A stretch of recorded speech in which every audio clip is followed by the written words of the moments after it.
The All Dress Podcast with Conor McKenna, Eric Macramella, and Shaun Starr starts now. Yes, this is it. The All Dress Podcast is back. I love this song. 6. This is our longest layoff between podcasts. I get perhaps we were in wait and see mode. But we're back right now with news that the Canadians aren't going to be playing any games this week. No shortage of topics. Hello, Shaun. Hi, everybody. Hi, Eric. I would prefer if you don't use the term layoffs. A little bit sensitive to that. So joking. let's just say we were on vacation, a pandemic vacation, which is hanging out in your basement with your loved ones. I'm stroking Eric's beard. It's Hey, Eric. so bristly. Eric, are you standing? I am standing. I have one of those desks that has a motor in it. Plus, there's a human being under my desk who pushes it up and down. So I don't engage the motor because I want to keep him employed. But yes, I'm standing, and then later I'll lower it and then raise it again and lower it. That's what I do all day at the law firm. I don't work. I just raise and lower my desk. Like, this is not a Pulp Fiction scene here. You don't have him like with a black mask and a zipper over his mouth or nothing like that, right? I can't respond to that. I have a legal license. Thank you. So you have a standing desk? It's a desk that has a little engine in it, if not a motor, and some buttons, and I can raise and lower it at will. I'm very powerful that way. It's great. I got to say, because sitting down and working, I mean, that's pretty much a quick way to the grave, right? Sitting is like smoking, effectively. That's what all the studies show. So the ability to work standing up, for me, is terrific, and I work standing up most of the time. Cool. Yeah. He's going to live long and prosper. Also, Eric, the host of a competing radio show on the TSN radio network this morning in Ottawa. I know that it's not your first time doing morning radio, living the glamorous life that Shaun and I live week in, week out. But did you enjoy yourself? Did you have fun out there? It's always fun. I always enjoy hosting. I always enjoy talking regular sports. I still biked, so I did the show at work. Because I can't do it at home. Obviously, the kids wake up. It's a whole sort of disaster. So I still biked into work. And what I realized is when you bike in at 5:15 in the morning, you're biking with the homeless. The homeless, they have bikes too. And that's how they transport their entire lives in baskets that surround and encircle their bicycles. And then I came in and I really enjoyed it. I thought of you guys. I think about you guys too often because you're my only friends, but also very sensitive, guys, to how early you have to wake up and how disruptive that can be physiologically to your bodies, right? Oh, you talk about going into an early grave, baby. Operating on, like 6-7 hours sleep every day. That's one way to get there quickly. But like, was it hard for you to fall asleep? Like, it's not normal for like a grown man to go to bed like at 9 o'clock or 8:30 or something like that to prepare for like a 4 a.m. wake up call. I went to sleep at around 11:30, but I didn't sleep because I was afraid I wouldn't wake up. So I had all 27 alarms set in the house. And then when I woke up, it's 4:45. That's tiptoe time, right? Mm-hmm. Out of respect in our society, everyone is sleeping. The house is dark. You tiptoe everywhere. And so I had assembled all my clothes, but I didn't want to wake up the kids when I showered. So I showered outside with a hose. But apart from that, everything went perfectly well. I was very happy and so happy to see you guys. You guys are the best ever. It's nice to be back with you. And no matter what kind of a night you had, no matter what kind of a 12 hours or so you've had, it hasn't been as bad as the last 12 hours were for Tim Peel, NHL referee, who has become now, after, I can't emphasize this enough because I always feel for people like this. This guy has spent his career, his life in hockey, and now he will be forever known for what happened last night. And that is into a hot mic saying, that he basically was planning on and looking for an excuse to call a penalty in a game, and he went ahead and did it and was having a conversation with his coworker Kelly Sutherland on a hot mic about it. Went viral. It was all over the place, and now Tim Peel has essentially been forced into early retirement by the NHL. Is that a fair summation of the events for you guys? It is for me. Very, very fair. So, first of all, has the league done enough? Eric, I'll start with you. Is this enough? Just that he was going to retire anyway, so he's gone into what appears to be earlier retirement. I was surprised because the league said he was going to retire in 30 days. So I thought if those are the circumstances, you issue a press release condemning the act, but also acknowledging that mistakes do happen. I understand. I'm not condoning what he said. And then don't fire him. Just let him finish the last 30 days without working any games.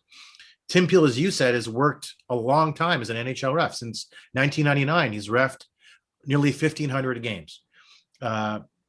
It's not the call he made that's an issue, because if you're a hockey fan, you know that a makeup call is an actual call in the rule book. It's the fact that he expressed it and the manner in which he expressed it. It's unfortunate, guys. I do feel for him because it was a mistake. And Conor, I think he had nailed it. It's going to define his legacy. Mm-hmm. And that's unfortunate, Shaun. It is. It's unfortunate. And as much as I'm trying hard to feel bad for Tim Peel, I can't get there, guys. I can't get there. You cite his resume, you cite the vast amount of experience. I think for a lot of people that watch the Montreal Canadiens, I think it confirms what they've been conspiracy theorizing for years, that Tim Peel is out to get the Canadiens. Tim Peel has it out for certain teams. I hear that type of conversation in the hot mic, and I'm led down that path. Confirmation confirmed from Tim Peel that yes, he does manage games, that yes, he is out to maybe get certain teams or to send an infamous message for there. How do I feel bad for a guy who's got 1,500 games under his belt?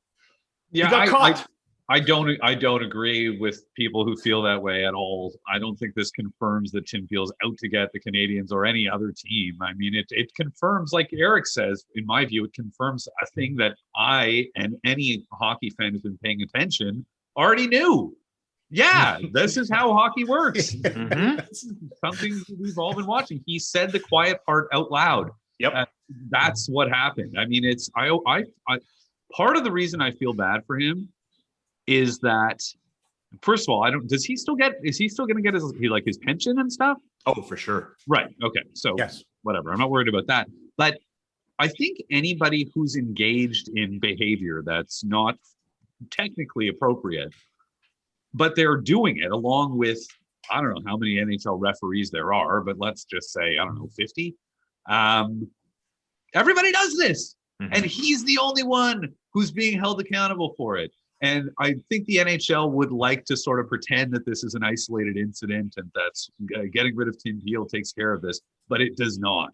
And that, I think, if I'm Tim Peel, I'd love to get the first Tim Peel interview after this and hear something like that, because it's who among us can deal with the sort of basic unfairness of being held accountable for behavior that all of your colleagues are engaging in, but you're the only one who gets in trouble for it. That's gotta hurt. Well, that's the thing. Like, I'm so tired of the NHL managing games. I'm so glad that Tim Peel got caught. I'm so glad that this is out there. The hockey optimist in me, Eric, wants the NHL to look at this and you know what, go back to Conor's original question. Like, is this enough? What they did in forcing Tim Peel into an early retirement, is this enough? Like, the short answer for me, no, it's not even close to being enough, Eric. And I think that it's an opportunity for the National Hockey League to look at this, and we all get it. We all know the league manages games, but now we have actual hard evidence instead of like, oh, I heard through the grapevine or the innuendos about referees managing games. Now we actually have hard evidence, and it's an opportunity here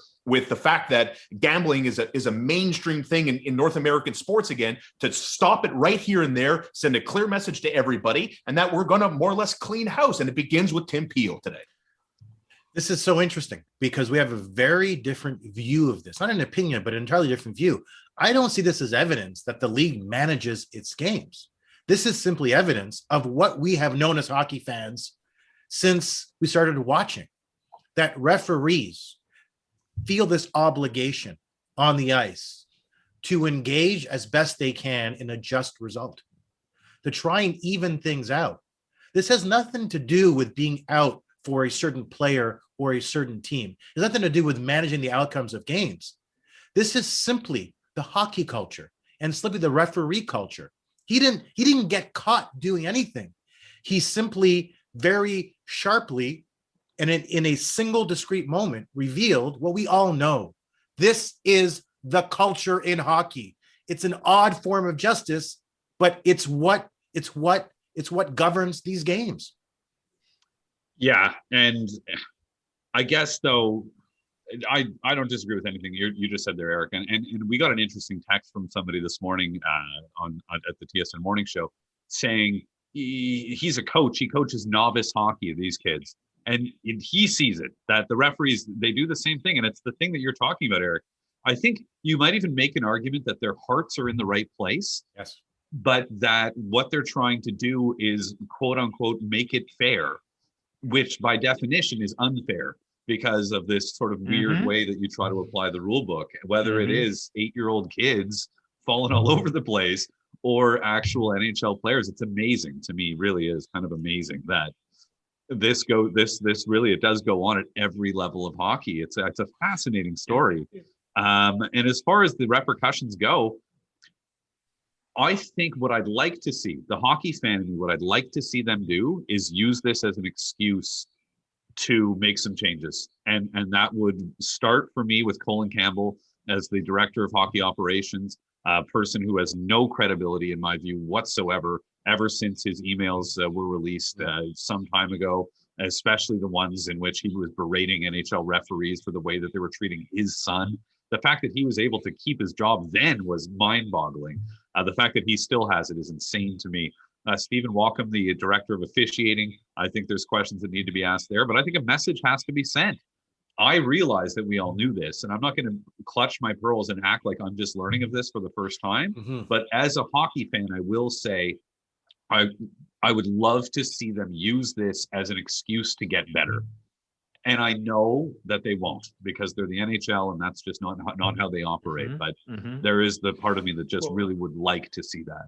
Well, and that's the thing, and that's where I get lost in this conversation a little bit when you talk about hockey culture and, well, we all know this and that's just the way it's been. It doesn't mean we give it a pass or like, oh, okay, well, it's hockey culture. Let's dust our hands off and let's just move on with life and with a new official here. It's an opportunity to make a significant correction, like it or not, even though we all agree that we all know this is how hockey is. It compromises the integrity of the game. Whether you're thinking that, well, he just wants to play even keel, he wants to, to manage the game and to make it fair for both sides. To me, it's an irrelevant point because you're jeopardizing the integrity of the game. You are actually inserting yourself and manipulating the game with the decisions you're making by looking at Nashville saying, well, it's a chintzy call, but we're still going to give it to him anyway. You can't do that. There's no room for that. It's like kind of what you're saying to me is suggesting that this is sort of a unique event that just this one referee did and that it doesn't typically happen. It's literally part of the fabric of the game. And I wouldn't be surprised if referees in other sports, particularly the NBA, might tell you the same thing. That, look, when we blow a call, we try and make it up later.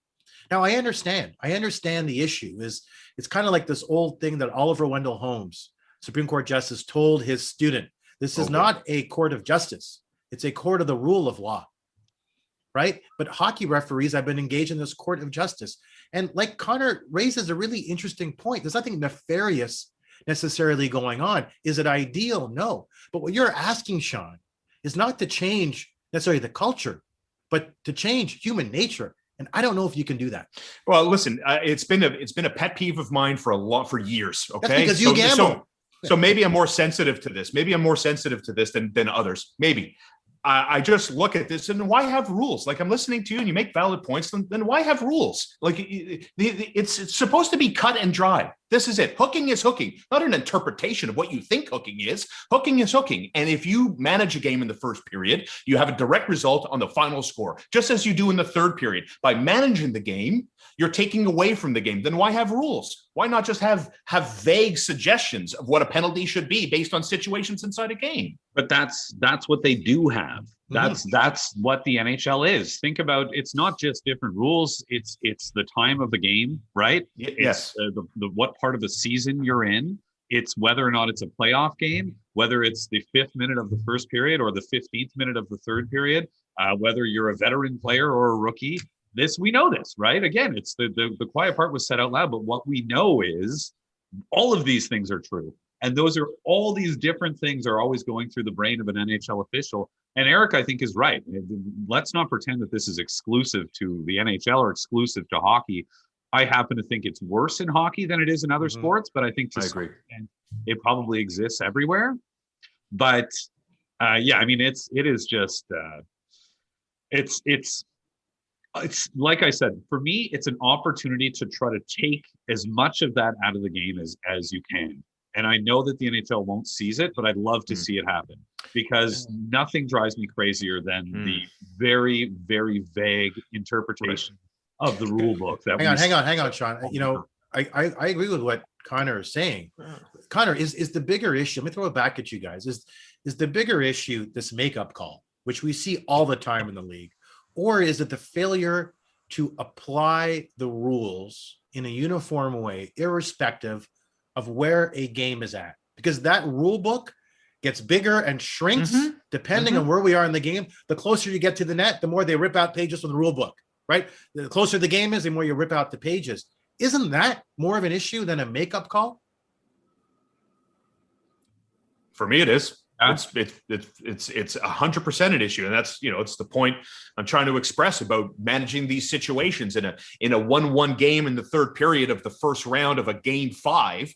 The whistles get buried, and I've just never been a fan of that. And so when I heard Tim Peel's hot mic audio this morning, I get this kind of PTSD syndrome from the playoffs and these guys burying the whistles. Like, call it by the book, and don't give me the excuse, the players are fantastic at adapting and adjusting to everything the NHL throws at them, whether it's removing the center line, whether it's a no-touch icing, whatever it is, the players adapt.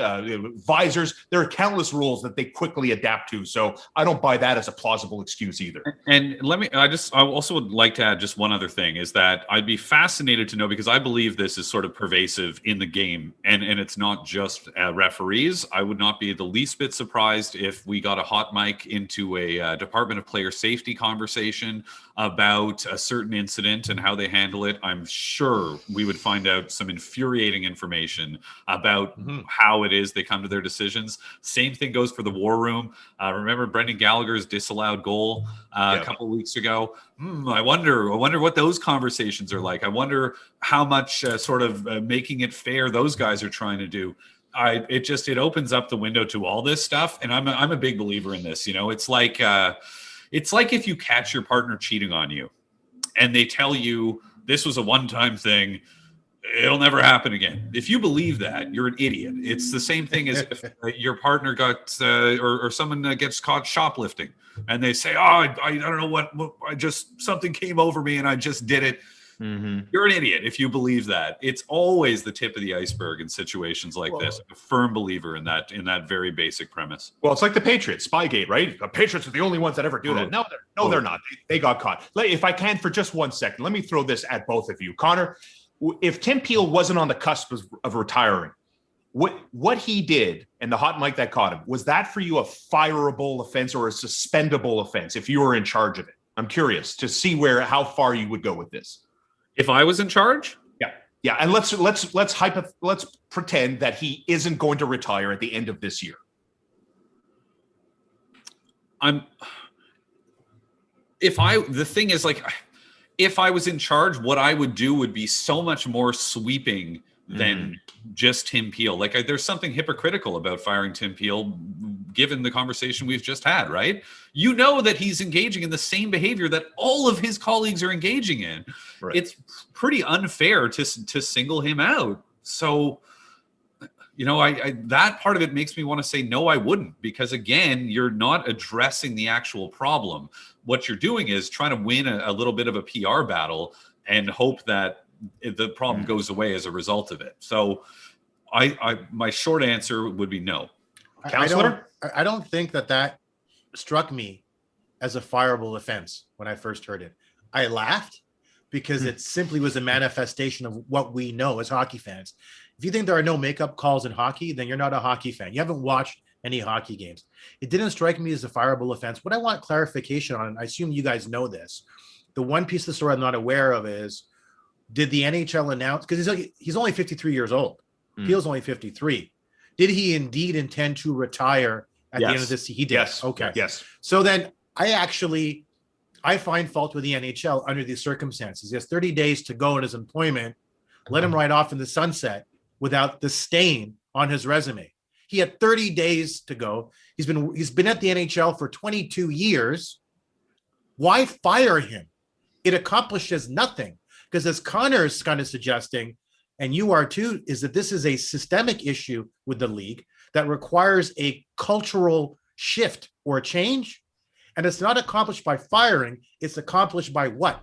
Education, teaching these guys. As Oprah would say, this was a teaching moment, Shaun. Oh, love you, Big O. Love you, Big O. All right. Olympic Stadium.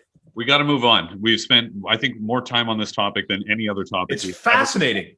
It is. We're peeling away the layers. Boo this man. Boo this man. I'm a father. I can make those jokes. What the peel. It's terrible. It's awful. Please cancel me. Lay me off. The Canadians shut down their facilities and they will not reopen until Monday at the earliest. That is on the heels of the positive test and the contact tracing that they've done. Perhaps an abundance of caution here. We know the Canadians are it's 4 games they're going to miss. That's going to be tricky to try to take care of given how their schedule looks the rest of the way. But putting all that aside, Shaun, I know you have a silver lining angle here, right? I do. You're glass half fulling this? I am going to go glass half full on this for two reasons that stand out.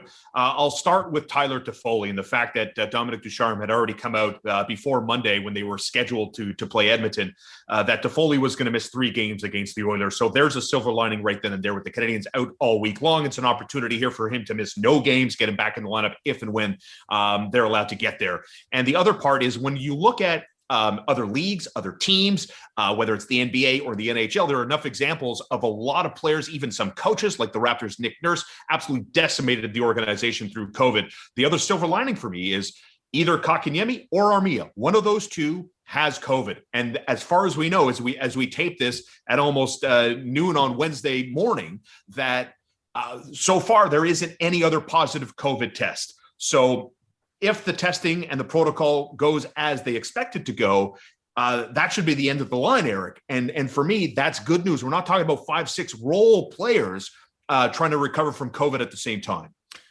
As a family, we huddled over the weekend, afraid to play the Oilers, and we held each other and we cried. The Oilers are 21-13. It's a team that's played really well of late. And Connor McDavid is playing hockey at a galactic level that we haven't seen really ever before. This is a scary team with Leon and Conor and company. Yes, their D is not maybe as reliable as you'd hope, but they're playing well. The silver lining to me is not having to play the Oilers right now, particularly with Foley out, because my understanding is the Canadians were going to hypnotize him into believing that the Oilers were the Canucks. That would have really worked out well. So I'm okay. I don't like COVID. I'm against COVID. I've been vaccinated 47 times. I assume everyone else has, but it's not the end of the world so long as everyone's okay that they're not playing the Oilers, Conor. It's guys, it's very bad. It's a very bad thing that happened. Sorry. I know nobody wants to hear this, but it's a catastrophe. They've had to cancel 4 games from a logistical standpoint, given the schedule. This is a disaster. The NHL may have to extend their season as a result of this and postpone the Stanley Cup playoffs, all of that. And then there's the health implications here. Hopefully whoever got it is going to be okay. Far from a foregone conclusion, given everything that we know about this. So first and foremost, best wishes to whomever it is that contracted it. But we've seen this have horrible effects on teams that have been in similar situations, even in the NHL. And as was pointed out this morning to me, the Toronto Raptors as well on a 9-game losing streak, including a loss to the Houston Rockets, who had lost 20 consecutive games at the time. That slide of theirs started with the COVID outbreak. Okay. The Philadelphia Flyers, a lot of talk lately about their catastrophic run that they've been on, starting with the Bruins and was it the Winter Classic? I don't remember what they called it, but the outdoor game. They had a COVID outbreak right after that. And since then, they've been a disaster. The Dallas Stars at the start of this season, defending Western Conference champion Dallas Stars at the start of this season, dealt with outbreaks. Their season has never gotten on the rails, let alone gotten off the rails. And the Buffalo Sabres, who have had one of the worst seasons of a team in NHL history, have also dealt with a COVID outbreak. These are all bad things. Now, I'm not saying that this is what's going to happen to the Canadiens. What I will say is that this is not good and has the possibility of getting worse. And we're still not the soonest they're going to open is on Monday. And the other thing we know about this horrible virus is that you can test negative for 3 days, and then all of a sudden on Friday you test positive. Definitely knocking on wood and hoping none of those things happen, but I have a lot of trouble looking at this as being anything other than a pretty big negative for this. I would like to change my answer to it being catastrophic. Thank you. I'm not changing my answer for the record, for everybody concerned. And that's the point I'm expressing, and Conor's not wrong in looking at that, the Flyers and the Sabres and the Bruins and the Raptors, who lost Nick Nurse. Fred VanVleet had a hell of a time dealing with COVID-19. Lamar Jackson of the Baltimore Ravens said that's something he never wants to go through ever again. It kicked the bleep out of him, I believe he said at the time, when we're talking about an MVP in more or less the prime of his athletic career and getting ravaged by COVID. And he struggled when he came back, did he not? He did. But like everybody else, and that's I guess the silver lining I'm just going to attach myself to. It's, as far as we know, it's one guy. That's it. You know what, though? I mean, nothing is more upsetting than when someone makes a compelling case that is opposite to my initial opinion. That's what Conor did. The points you raised are really good points.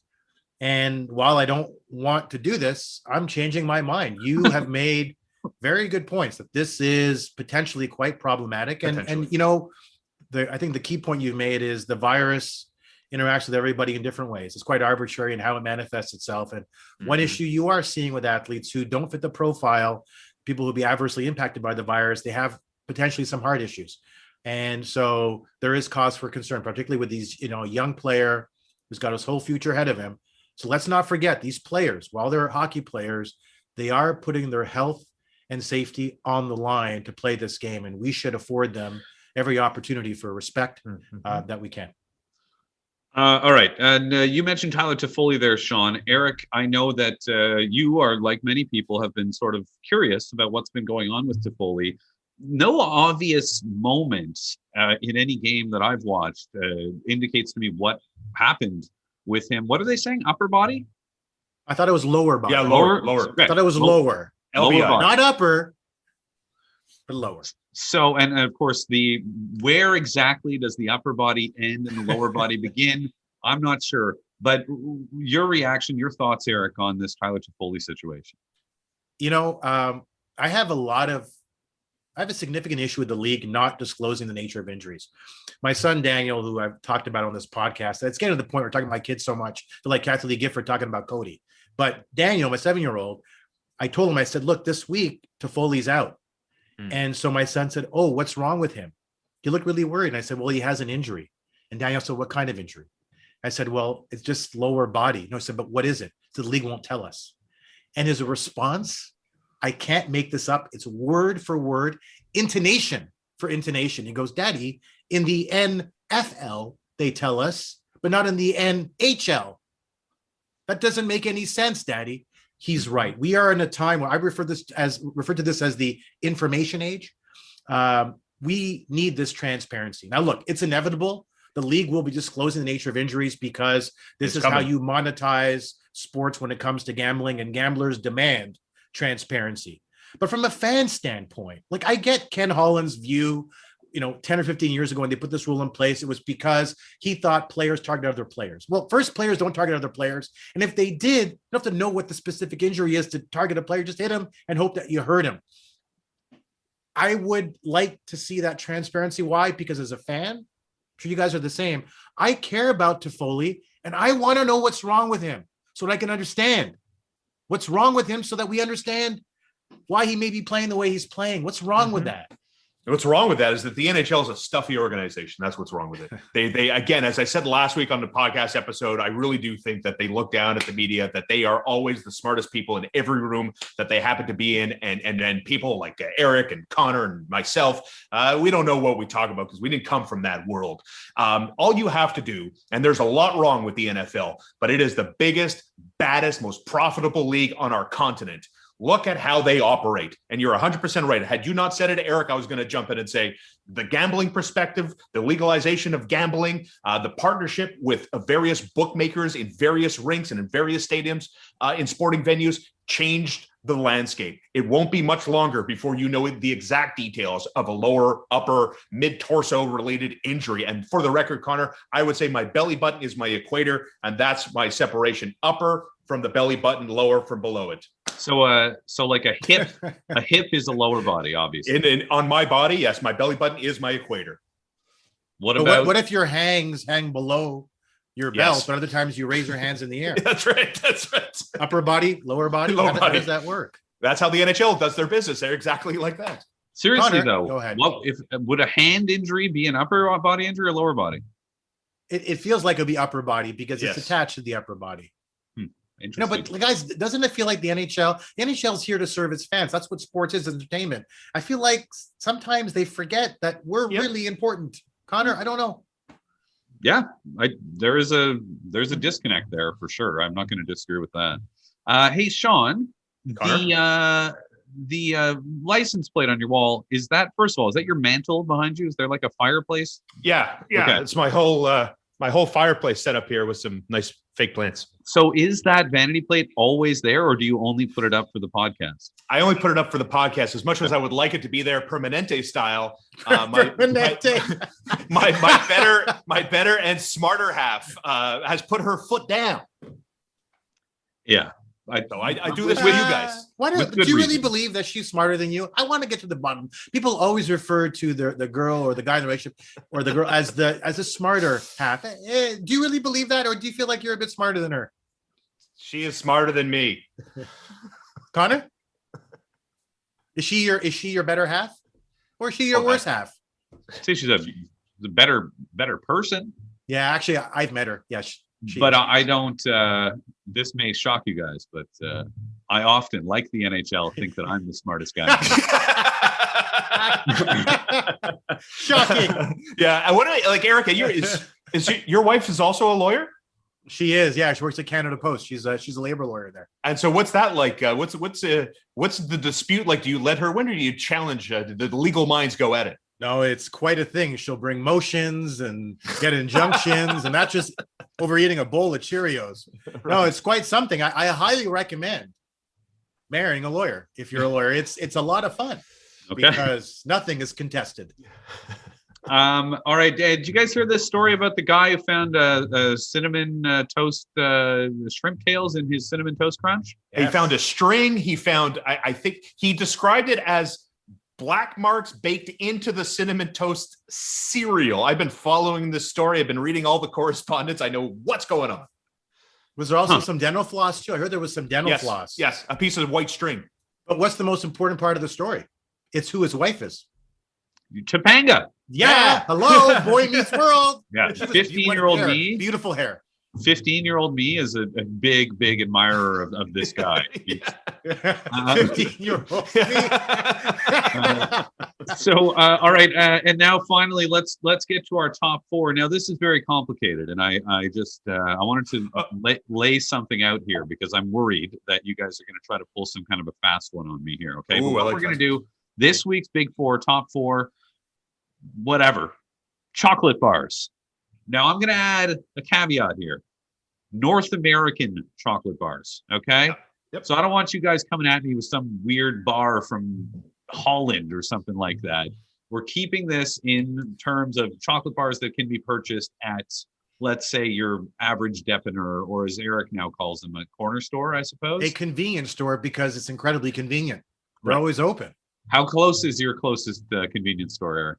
To the house, Yeah. via helicopter, I would say probably a 5-minute chopper ride. Oh, wow, that's far. Yeah. I don't live close to commercial establishments. How could I? I have so much money. Exactly. Right. Thank No, that's you. why I asked. Thank you. Yeah. So your top four North American chocolate bars. So again, like even, I'm going to say this, guys, Toblerone is not an acceptable answer. No, agreed. Wow, that's a hater. I'm sorry. That's just the way it's going to have to And be. it's too expensive. Look, down the road at some point, if we want to do our top four European chocolate bars, by all means. Today, though, let's keep it close to home. America first. Finally, right, somebody Shaun? said it. Yes. Shaun, you're up. From 4 Okay. to 1, though. Remember, 4, work it up to 1. I've learned. This is what my 4th list I'm doing, 5th list I'm doing. Yes. All right, coming in at number 4, it was a toss-up for me. Ultimately, I fell on, and Conor may take me to school here, I don't know. I fell on the score bar. It's a fine Delicious. bar. I love the contrast quality chocolate coming in at number 3. Give me a break me off a piece of that applesauce. Give me the mighty Kit Kat bar at number 3. Coming in at number 2. Oh, hungry? Oh, Henry. And Good number bar. 1 with a bullet. It was automatic for me since I was a boy. The mighty Snickers bar. Never, ever sing on the podcast again. Thank you. How dare you? Connor, can I get a score on my list? Your initial gut reaction to my top 4 candy bars. It's a perfectly fine list. I mean, I don't agree with it, but That's fine. in the interest of living in a free and just society, I recognize your right to have the list that you have. Fight the power. Yeah, All it's right. who's next? List. Who's going next? Me or you, Eric? You can go ahead. Okay. Rock, paper, scissors. All right, guys. Number 4, the Snickers bar, Oh, made from the Mars by the Mars family. The one of the weirdest private fortunes in all of the world. If you ever are interested, very little information available about these people, but the private fortunes are a very interesting topic to me. Number 3, the Twix bar. Mm. Love the Twix bar.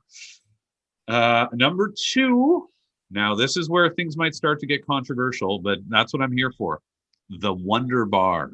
Oh, I had it on my list too. The Wonder Bar. Oh man, I tell you something. I picked up the other day the mini Wonder Bar bites. Yeah. Ooh, those did not last long. They are so good. I'm sorry. What? Where's the controversy?